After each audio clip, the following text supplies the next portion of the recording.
एक जणांना असं सांगितलं, मला प्रश्न केलता, महाराज हा अभंग संतांच्या बाबतीत आहे आणि तुम्ही छत्रपतींना संत समजता. त्याला सांगितलं, भाडव्या छत्रपती एक संत नाहीत, महाराष्ट्रातली संतच सुखरूप छत्रपतीमुळे आहेत.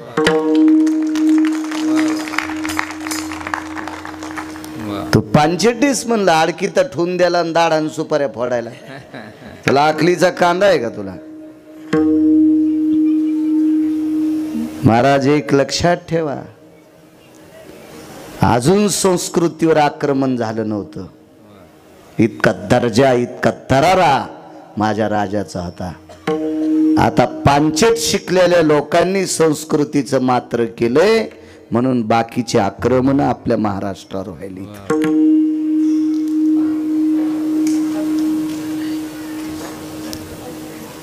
बऱ्यापैकी लोकांना या पवित्र संप्रदायाचं वैभव सुद्धा लोभाव सहन होत नाही, म्हणून आक्रमण आहेत. पण विश्वाच्या पाठीवर वारकरी संप्रदायासारखा संप्रदाय तुम्हाला स्वप्नात सापडणार नाही. स्वप्नात महाराज या संप्रदायाचे तत्व बघा. माझ्या तुकोबारायच्या सानिध्यात राहिलेले छत्रपती, त्यांच्याकडे एक नृत्यांगणा आलती.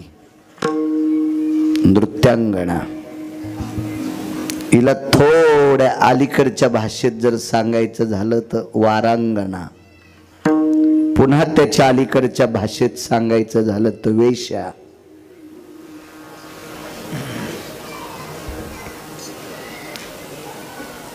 छत्रपती कडे बघितल्याच्या नंतर, शंभू राजांकडे बघितल्याच्या नंतर शुहानी आणि वाघानी लघुशंका करावी इतका गर्भगळीत वाघ आणि शिवत होता. पण रयतेचे राजा परस्त्रीकडे पाहिल्याच्या नंतर मान खाली घालीत होते. हा दर्जा होता माझ्या राजाचा, दर्जा होता, दर्जा.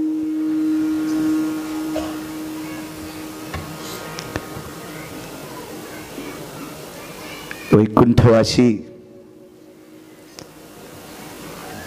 रंगनाथ गुरुजी परभणीकर म्हणायचे, कमी पक्वादाचे बोल असले तरी चालतील, स्वर कमी असले तरी चालतील, अभ्यास कीर्तनकाराचा कमी असला तरी चालेल, पण आपली बायको सोडून जगात जेवढ्या स्त्रिया दिसतील तितक्याला बघत असताना माय मन, तू एक नंबरचा महाराज आहे, एक नंबरचा महाराज आहे. परस्त्रीला आई म्हणायचं.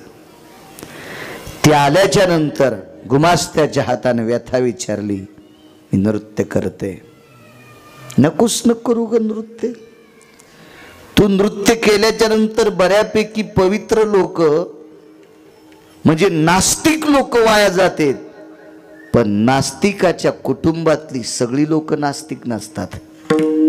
त्याची बायको नास्तिक नाही, त्याची मुलगी नास्तिक नाही, त्याचा मुलगा नास्तिक नाही, त्याचे बाबा नास्तिक नाहीत, त्याची आई नास्तिक नाही. ह्या एकट्या हरामखोराने तुझं नृत्य ऐकायचं आणि घरची संपत्ती तुझ्या पायावर टाकायची. घरच्या लोकांना भिकारी करून टाकलं ना बडव्यानं.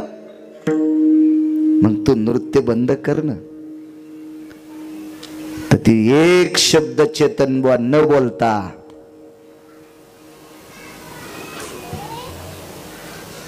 अक्षय बुवा एक शब्द न बोलता, तिनं फक्त पोटावर हात ठेवला होता.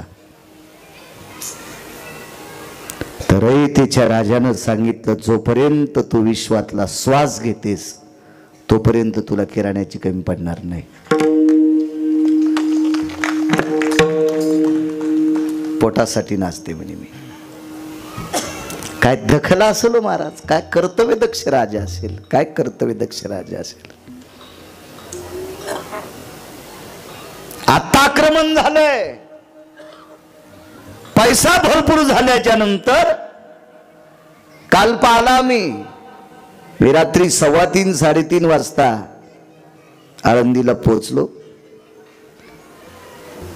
कीर्तन आटपल्याच्या नंतर एका गावातून गाडी येत असताना हळदीचा कार्यक्रम होता. रात्री 1:30चा सुमार असेल, 1:30 ते 1:45 वाजलेले असतील.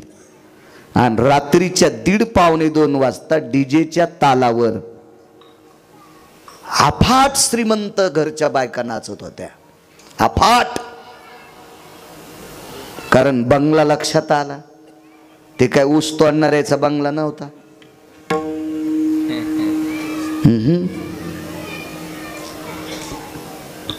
ते पाहिल्याबरोबर पटका पडल इतका उंच बंगला होता. आणि त्या घरच्या पाहुण्या काही गरीब नसत्याल.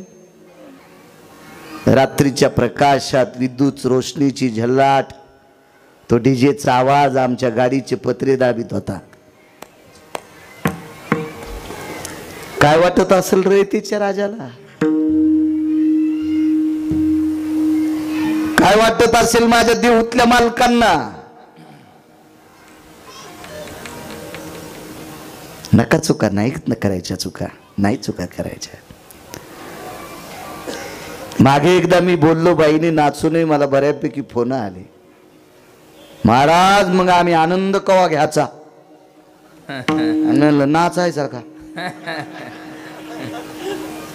नाचण्याचा आनंद असतो बाईनं. बाईने हरिपाठ म्हणताना नृत्य करावा. पण बाई हरिपाठ म्हणत असताना तिच्या बाजूला बायकाच असावा तर नृत्य करावा. हो, बाईने पुरुषात पदन्यास करायचा नाही. अधो पापा भय जघिन्यानाम. त्याच्या पुढचं जो इतकं कठीण वाक्य नकोय, आपण माफी मागून असू नाही, पदन्यास करायचा नाही. नाही नाही. चला, कुलवान घरच्या स्त्रीने,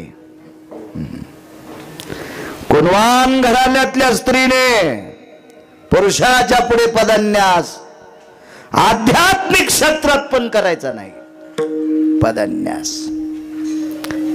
मागे मी भगवान वैद्यनाथाच्या नगरीच्या बाजूला, परळीच्या बाजूला एक गाव आहे. त्या गावात होळंब्या नावाचे घर आहे. 85 ते 90 वयाची म्हातारी आहे. 85 ते 90 वयाची म्हातारी आहे. ती म्हातारी 12-13 वर्ष झालं अंथरुणावर आहे. बंदी भगवद्गीता पाठ आहे. पूर्ण भगवद्गीता. त्या घरी गेलो मी, म्हातारीच्या बाजावर बसलो आणि फोटो काढला.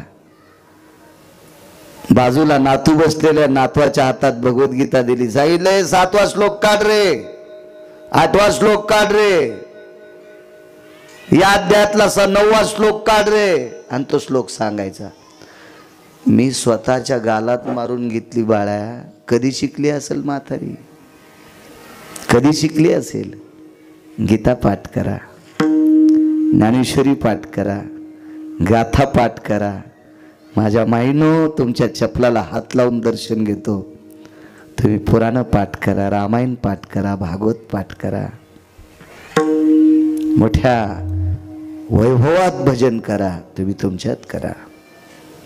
माझ्या रयतेच्या राजाला आवडेल. किती किती किती किती संस्कृतीचं मात्र केलं, किती मोठं आक्रमण झालंय. नवरदेवाचा परिणय निघल्याच्या नंतर फक्त पूर्वीच्या काळात माझ्या लहानपणी अशी पोरं नाचत होती. रोमान वष्टम नैवाती जायते, ओष्टम रोमाती न जायते. रोम म्हणजे मिशी. ज्याच्या ओठावर मिशी आली नाही अशी लेकरं नवरदेवाच्या पुढे नाचत होती. आक्रमण झालं. दाबणासारख्या ज्याच्या मिशा आहेत आता ते नाचायलेत. आता पुन्हा एक आक्रमण झालं. नवरदेव घोड्यावरून उतरून नाचायलाय. आता पुन्हा एक 4थं आक्रमण झालं. त्याच्या करवल्या सुद्धा नाचायल्यात. आता पुन्हा एक 5वं आक्रमण झालं. त्याच्या सानिध्यात त्याच्या पाहुण्या राहुण्यातल्या विष्ट मित्रातल्या महिला सुद्धा नाचायल्यात. प्रगती नाही राजो, प्रगती. तो नकळे